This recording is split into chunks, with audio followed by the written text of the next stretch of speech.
Austrália. Um continente tão seco que é considerado um terço deserto. Sofre com secas, enchentes e incêndios. Em face de adversidades tão extremas, uma abundante vida selvagem parece não ser possível. Mas mesmo assim, é o lar de mais de 1 milhão de espécies de plantas e animais. Muitas delas não são encontradas em nenhum outro lugar do mundo. No espaço de 24 horas, a busca pela sobrevivência vai levar os animais selvagens da Austrália ao limite. E nem todos vão sair vivos.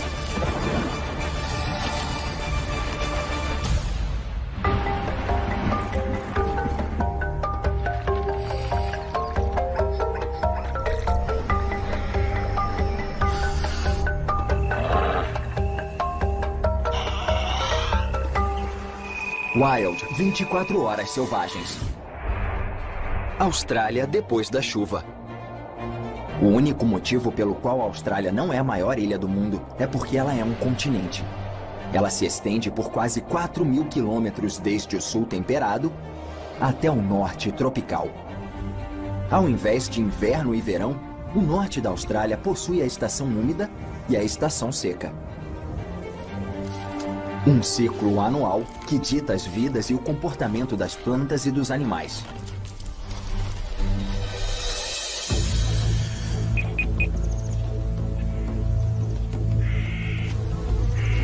É de manhã, no começo da estação seca. As chuvas que sustentam a vida já acabaram, e os animais selvagens da Austrália vão começar a encarar os seus maiores desafios. Os cangurus são ícones australianos. O canguru vermelho é o maior marsupial do mundo e pode crescer até mais de 1,5 metros.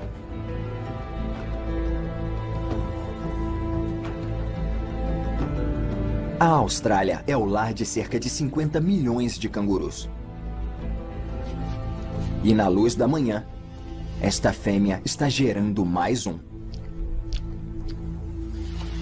Ela limpa sua bolsa com a língua e senta na cauda para dar à luz.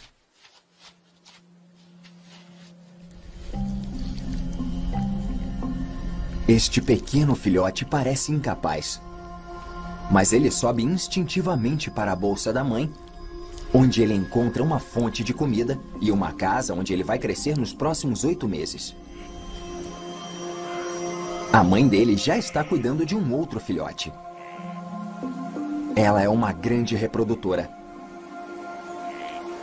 Ela pode cruzar quase imediatamente e produzir outro embrião, o qual ela pode armazenar até que o filhote recém-nascido esteja pronto para deixar a bolsa. Então, as fêmeas adultas podem ficar permanentemente grávidas. Para outros animais australianos, a missão de acasalar é uma jornada muito mais longa. –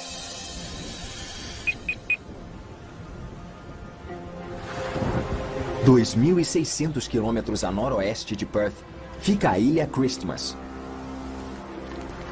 É uma ilha distante dominada pela floresta tropical.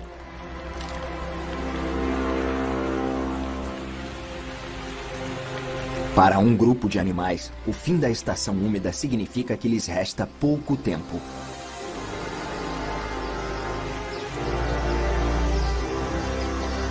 Durante a maior parte do ano, os caranguejos vermelhos da Ilha Christmas vivem na floresta tropical, longe do litoral. Mas esta manhã é um momento em que alguns tomam uma iniciativa.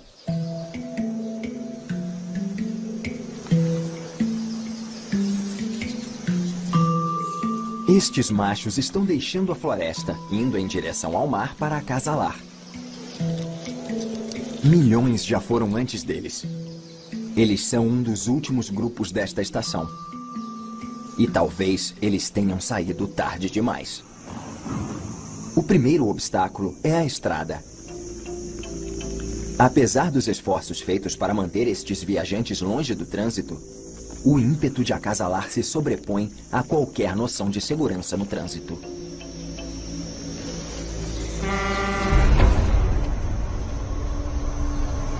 Alguns vão pagar o preço mais alto antes mesmo de chegarem ao seu destino.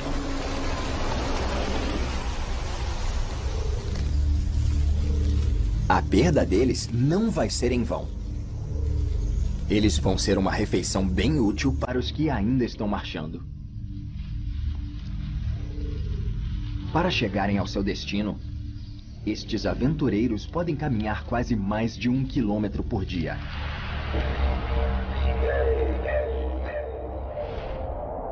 A Austrália não seria a Austrália sem as florestas de eucaliptos. Os eucaliptos correspondem a cerca de 3/4 de todas as florestas nativas do país. E são habitat de várias espécies de animais.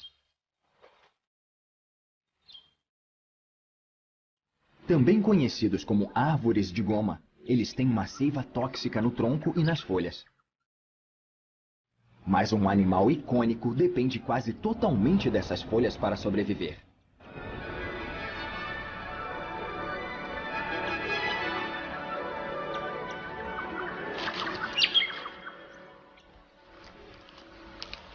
Esta mãe coala que alimenta o filhote no frio da manhã é criteriosa. Ela come apenas 20 das 350 espécies de eucalipto que existem.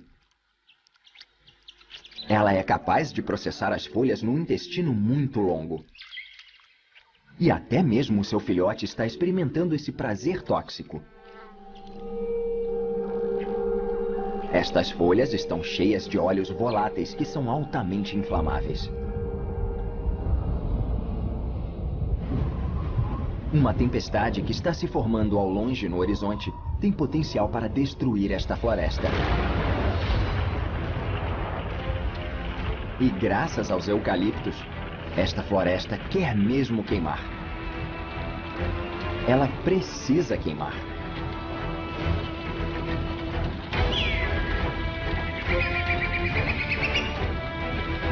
Enquanto papagaios conseguem escapar, a única esperança para este vombate é se esconder em sua toca. E mesmo assim, ela pode ser tomada por fumaça. Mas as cinzas do incêndio vão fertilizar o antigo solo australiano e vão ajudar os futuros eucaliptos a germinar. As sementes de eucalipto ficam dentro de uma cápsula de madeira, que se abre e solta as sementes nas cinzas férteis depois de um incêndio. E o incêndio de hoje faz parte de um ciclo de renascimento que pode ter efeitos de grande alcance. No meio da floresta, um animal depende de incêndios passados para conseguir seu único alimento. Munidos de línguas muito compridas, a arma de destruição em massa dos numbates funciona melhor quando está coberta de saliva pegajosa. São conhecidos como tamanduás de faixas. E o cupim é o seu alimento principal.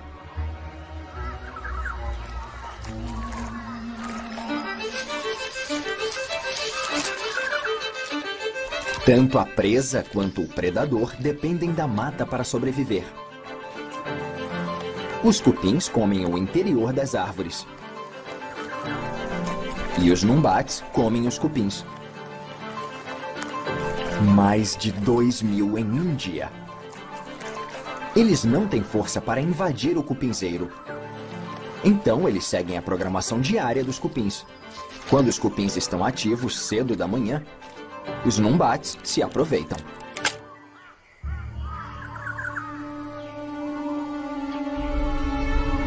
Os cupins são animais que podem se beneficiar com os incêndios florestais. As árvores que estão feridas e danificadas pelo fogo podem ser presas fáceis para alguns cupins, dando a eles acesso rápido à madeira interior que eles comem. Então, para o numbate, o incêndio pode ser tanto um amigo quanto um inimigo.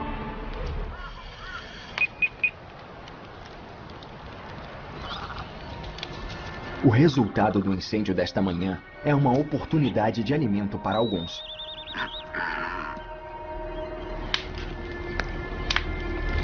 Insetos saem dos esconderijos. Estes ibis tiram proveito antes que o chão esfrie.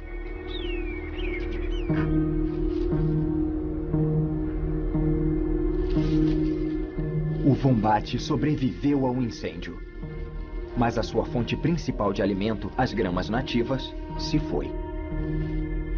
Estes sobreviventes agora são refugiados e vão precisar encontrar um novo lar e um novo fornecedor de alimentos. Felizmente, os animais australianos são tão engenhosos quanto o país é forte.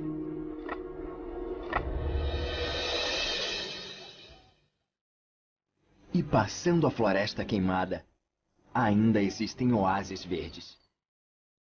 Um billabong é uma piscina de água que é recortada do rio principal quando os níveis de água caem. Os níveis de água podem variar desde uma simples poça até 5 metros no auge da estação úmida.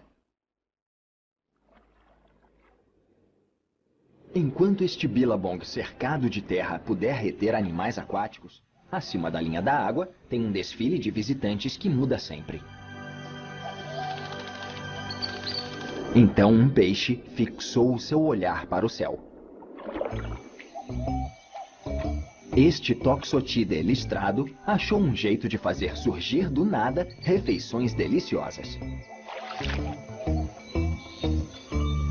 Com um disparo que alcança quase 1,5 metros, o Toxotidae é o atirador aquático do norte da Austrália, transformando algo que estava fora de seu alcance em entrega a domicílio.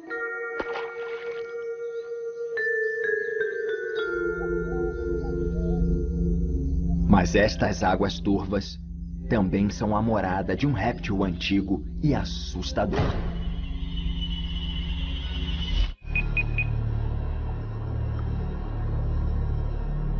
O crocodilo de água salgada, apesar do nome, pode viver tanto na água salgada como na água doce. Ele é livre para vagar desde o mar aberto, passando por rios e pântanos, até o billabong.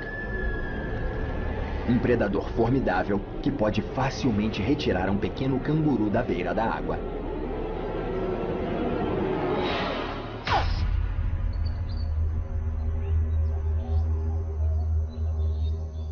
Mas só quando for adulto.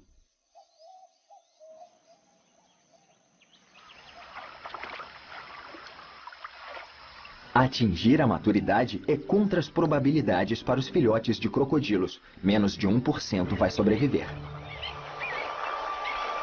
Felizmente, as garças e as garças brancas parecem distraídas com os peixes encalhados esta manhã, já que as águas baixaram por causa do fim da estação úmida. Este filhote talvez consiga negociar um caminho enquanto procura por um novo lar. Um dos maiores perigos que este filhote vai enfrentar é ser comido. Mesmo que ele consiga chegar à fase jovem, ele ainda pode ser comido por outro macho que esteja defendendo seu território.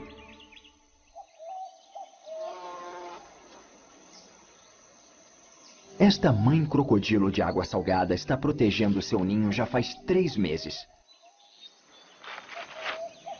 Mas um pequeno descuido já é o suficiente.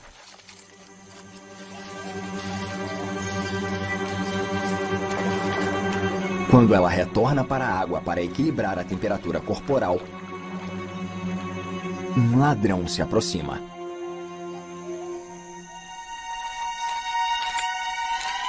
Dentro do ninho há um banquete.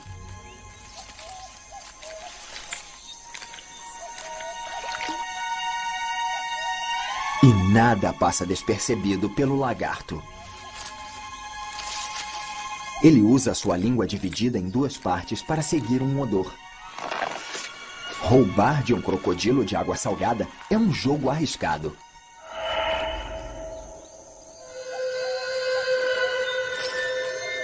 Um ovo leva ao outro.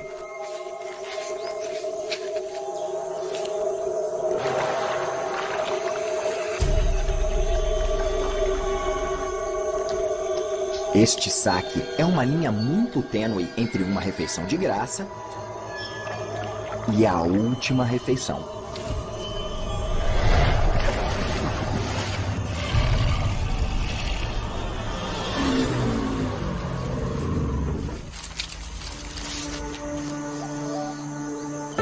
Esta mãe protetora vai ficar em alerta máximo, porque os seus ovos estão prestes a eclodir.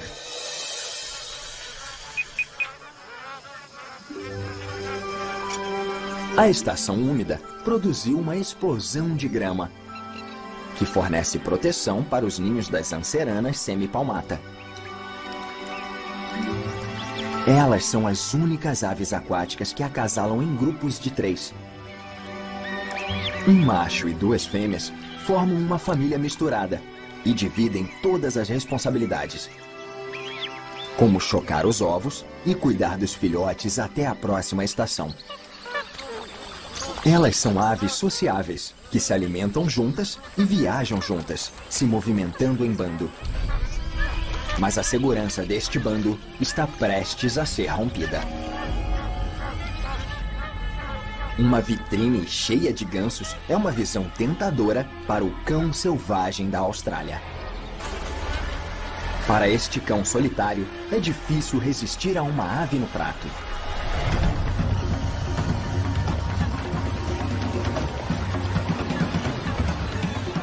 Mas como qualquer cão caçando um pássaro, pegar um é improvável. Um caçador furtivo que fica debaixo d'água tem uma chance muito maior de pegar estes pássaros. Este crocodilo é incrivelmente adaptado à água. Ele consegue se aproximar sem ser notado. Desacelerando as batidas do coração para 2 ou 3 por minuto, ele pode ficar submerso por pelo menos 1 hora.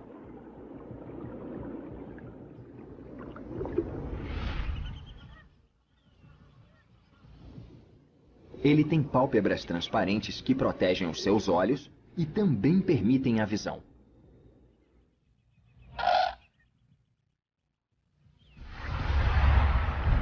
Mesmo quando ele vem à tona, é apenas a ponta do iceberg que aparece.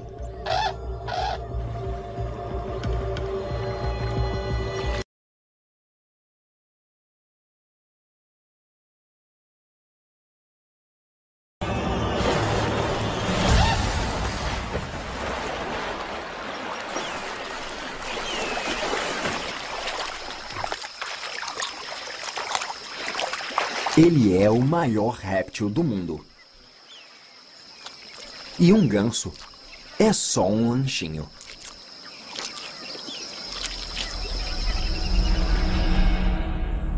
Alguns lanchinhos no Billabong não são muito saborosos.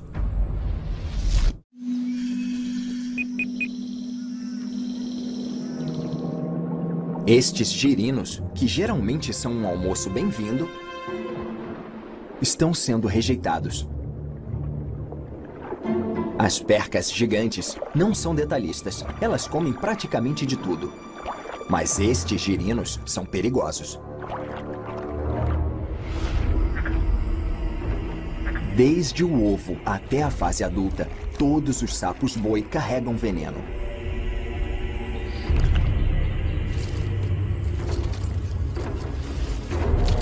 Estes sapos não bebem. Eles absorvem a água dos arredores, emergindo como um pesadelo do mundo subterrâneo. Eles foram trazidos para a Austrália para o controle de besouros que estavam destruindo as plantações de cana-de-açúcar. Mas os sapos também estavam destruindo. Eles não possuem predadores naturais na Austrália e se reproduzem em qualquer época do ano. Eles invadiram a maioria das áreas do norte, com um efeito devastador na vida selvagem.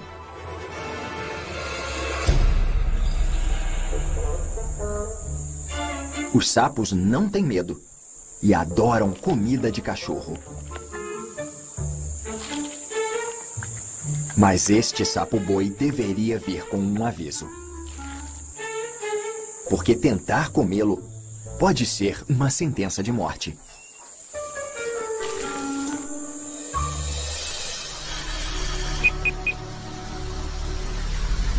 Quando a temperatura do meio-dia chega a 30 graus, às vezes, nem a sombra de uma árvore é o suficiente. Até os animais australianos podem correr riscos com o calor. Um canguru lambe os braços para se refrescar. À medida que a saliva evapora, ela esfria o corpo.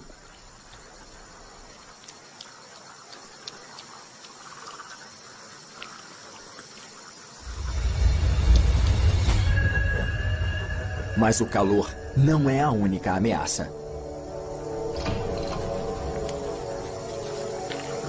E este cão selvagem não está sozinho.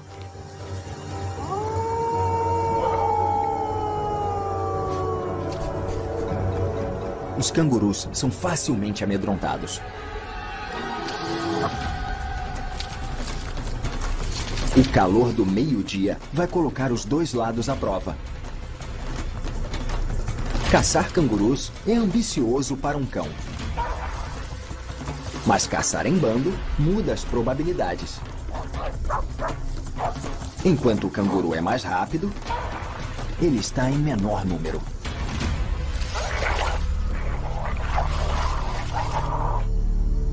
Eventualmente, ele é derrotado.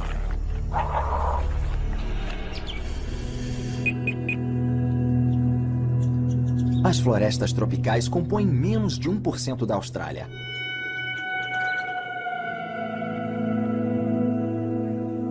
Apesar disso, 30% dos mamíferos e aves do país vivem nelas. Para alguns animais, o final da estação úmida é a época dos nascimentos. Uma tarefa difícil quando se está de cabeça para baixo.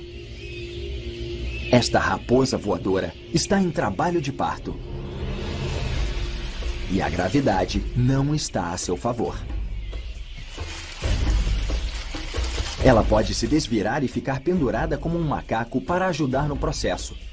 Mas este mundo do lado avesso é estranho para um morcego e não demora muito.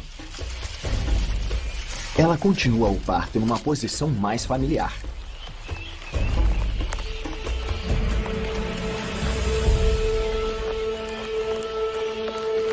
Surge uma raposa voadora da nova geração. Só que ainda não sabe voar.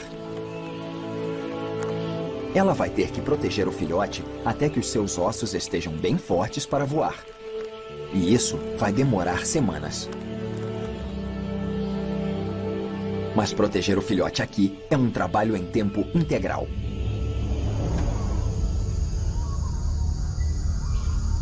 Os morcegos dividem as árvores com uma criatura que possui um aparelho rastreador embutido que rastreia animais de sangue quente.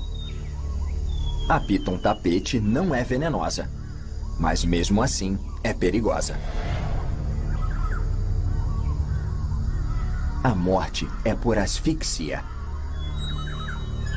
E ela engole a presa inteira. Uma atitude evasiva é necessária. Mas existe um perigo maior que vem do ar.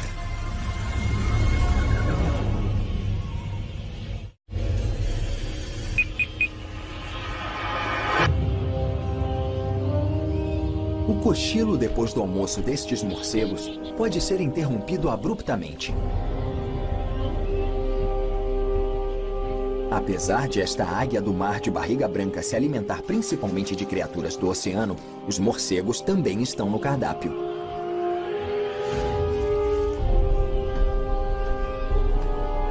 Arrancar um morcego do abrigo das árvores é difícil, mas a presença da águia causa pânico. E o pânico os faz voar.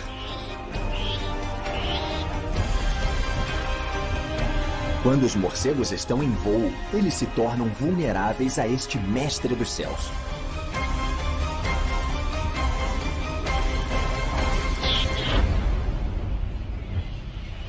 A águia pega a sua recompensa e volta para o ambiente rico da península do Cabo York. A uma distância da praia está a maior estrutura viva do planeta, a Grande Barreira de Coral. Se estendendo por 2.300 quilômetros, esta colônia de vida é quase do tamanho da Itália. Ela sustenta uma enorme variedade de animais, desde os maiores aos menores.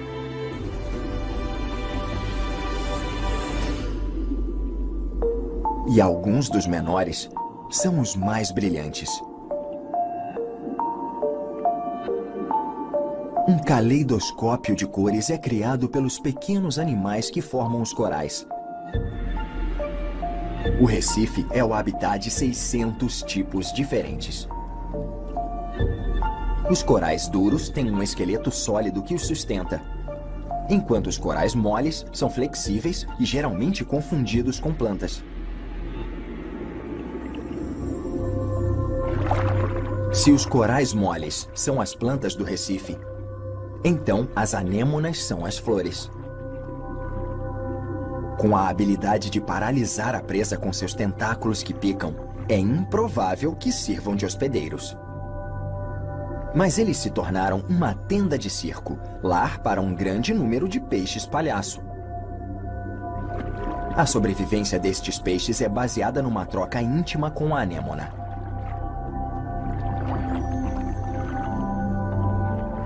O peixe palhaço ganha uma casa que os protege dos predadores, uma vez que se habituam às picadas esfregando a barriga e as barbatanas nas pontas dos tentáculos. A anêmona recebe o aluguel na forma de restos de comida e faxina da casa. O peixe palhaço retira os parasitas e também vai defender a sua casa para que não seja comida por outros peixes. Parece que os dois lados contribuem para um sentimento de segurança e bem-estar. É uma vizinhança feliz.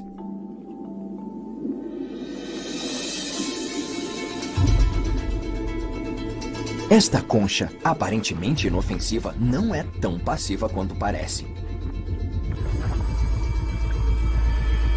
Na verdade, é um predador. Para manter a presa calma, o Conus libera uma química na água que seda os peixes.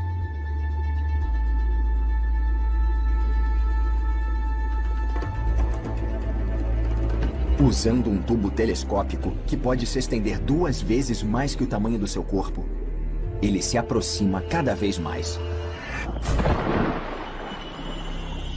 No contato, ele solta um arpão pelo tubo que está carregado de veneno poderoso o bastante para matar 15 pessoas.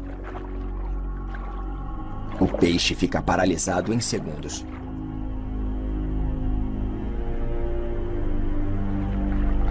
O caçador agora pode se enterrar na areia por alguns dias, digerindo a comida na velocidade de uma lesma.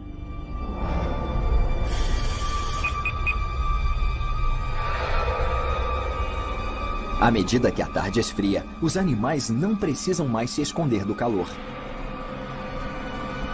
Os seus predadores também aparecem. Esta taipan do interior está fazendo uma ronda.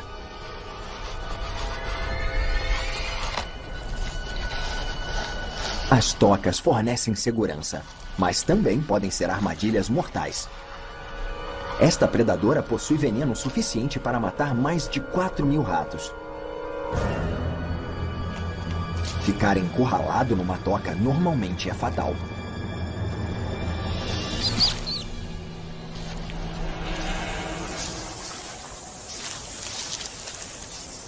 A perda daquela vida é compensada por uma procriadora produtiva.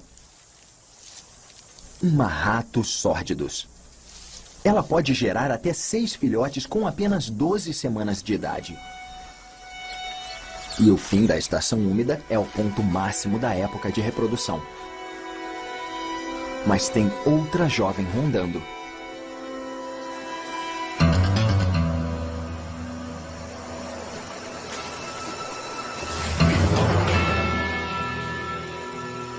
A taipan costeira pode ser jovem, mas ela tem um golpe de adulto. Uma assassina de sangue frio, extremamente veloz.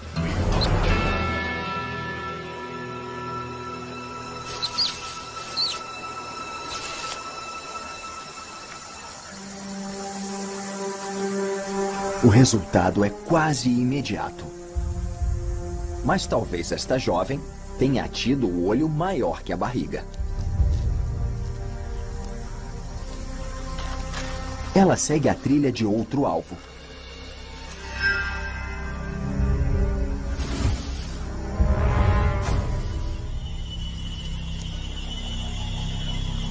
Esta pode ser uma abordagem mais realista para engolir a presa inteira. Estes ratos podem ser uma praga para os cultivadores de cana-de-açúcar, mas são um prêmio para as taipans.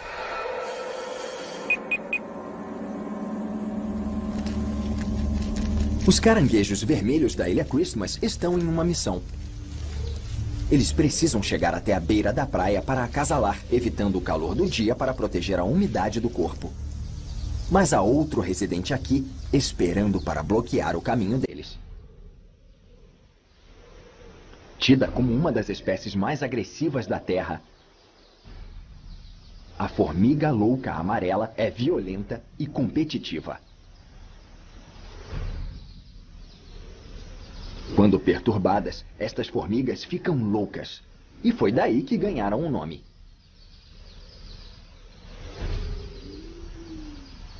Elas dominam as presas por serem numerosas.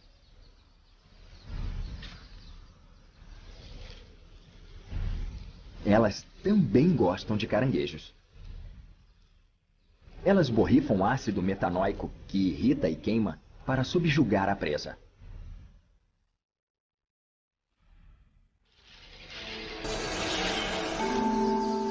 Isto é uma guerra química, que tem por alvo os olhos e as articulações.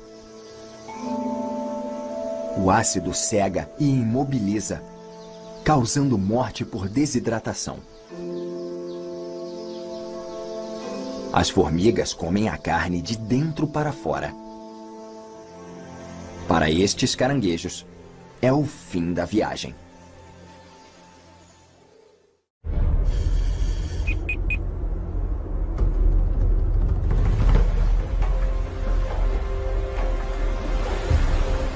Os caranguejos machos da Ilha Christmas precisam chegar até a praia se quiserem acasalar. Mas grande parte da costa da ilha é um cruel penhasco que pode chegar a 20 metros.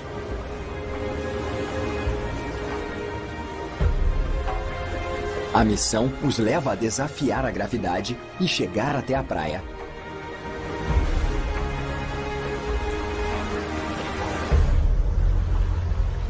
Este grupo de caranguejos é um dos últimos a viajar até aqui nesta estação. Muitos outros já vieram, acasalaram e voltaram para a floresta. O mar é uma fonte de vida que restabelece a umidade corporal e os sais. Mas estes são caranguejos terrestres fora do seu habitat. Cada caranguejo, desesperado para se hidratar, enfrenta um outro perigo: afogamento.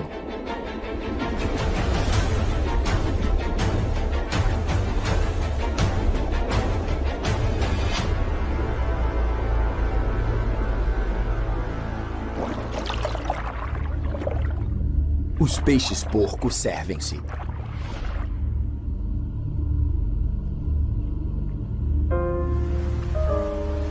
Mas contra todas as probabilidades, o primeiro estágio dessa migração épica está completo. A praia é onde os machos e as fêmeas se unem. E este casal dá continuidade à jornada com o próximo estágio. Ela vai chocar os seus ovos na praia e depois soltá-los no oceano.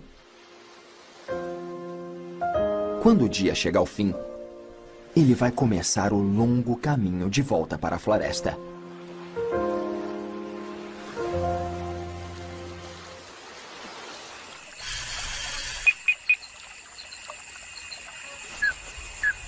A chegada da noite traz vários pares de asas noturnas. Este grande grupo de morcegos está caçando insetos voadores. Os morcegos usam ecolocalização para voarem à noite, usando ondas sonoras que refletem de volta para eles para localizar a presa. Mas o uso de ondas sonoras tem um inconveniente. As mariposas, caçadas pelos morcegos, têm os ouvidos mais aguçados do reino animal e tomam uma ação evasiva. Às vezes, se jogando no chão. Só que isso pode ser igualmente perigoso.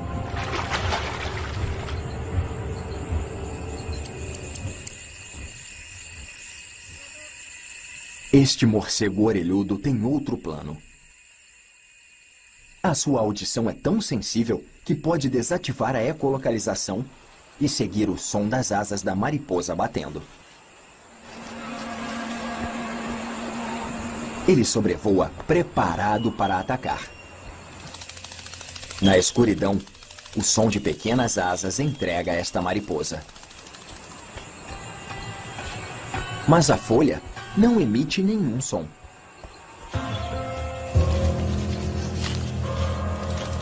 É um obstáculo surpresa.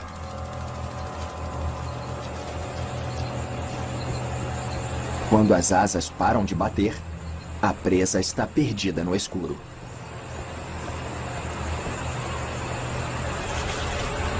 Mas esta mariposa não pode brincar de estátua para sempre.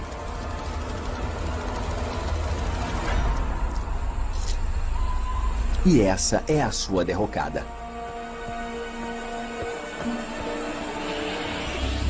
Caçar é um trabalho que dá sede. Conseguir bebida é uma tarefa fácil. Mas existe um predador em emboscada, dividindo a fonte de água.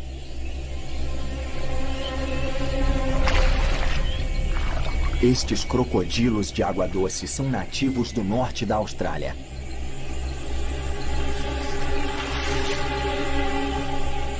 Eles não têm nenhuma pressa, e seus olhos ficam observando os morcegos.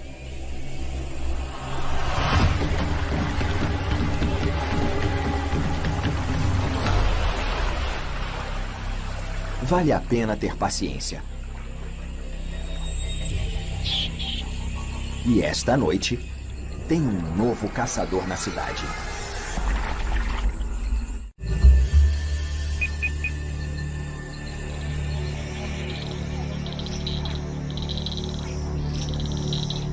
Depois de meses cuidando do seu ninho durante a estação úmida, existem chamadas no ar esta noite pelas quais esta mãe brava estava esperando. O lagarto que ela viu pela manhã vai ser o último invasor a entrar na sua toca.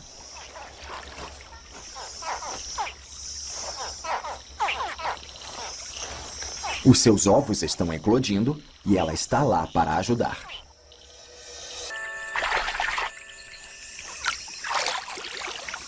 Aqui vai ser o lar deles, com a mãe que os protege, por cerca de 2 meses. Depois disso, eles vão se arriscar.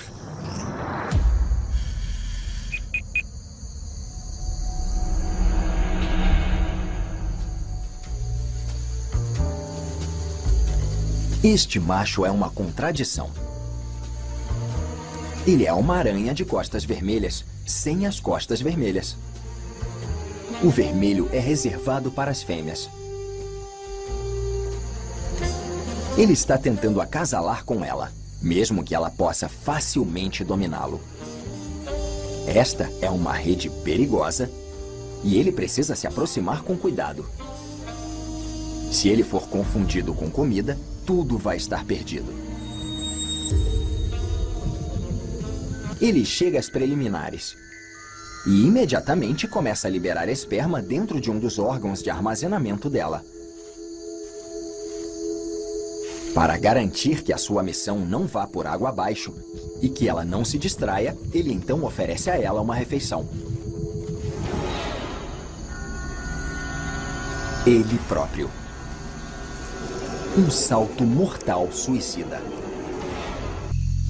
Ela começa a comer a refeição, jorrando sucos gástricos no abdômen dele. No sacrifício paterno final, ele continua a oferecer para ela o dom da vida, enquanto ela silenciosamente suga a vitalidade dele. Com o dever cumprido, ele pode se retirar.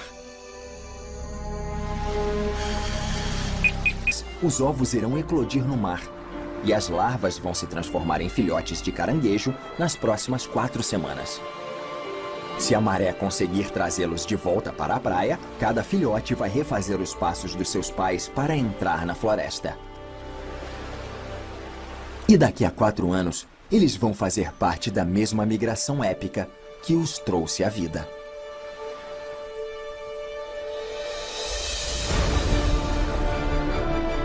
Do deserto à floresta tropical, as paisagens da Austrália são tão diversas quanto a vida selvagem. A estação úmida no norte é quando as plantas ganham vida. E os animais seguem o exemplo, gerando seus filhotes nessa época de fartura. Mas este também é o continente habitado mais seco, onde os animais adaptaram seus hábitos alimentares e ciclos de reprodução para sobreviver.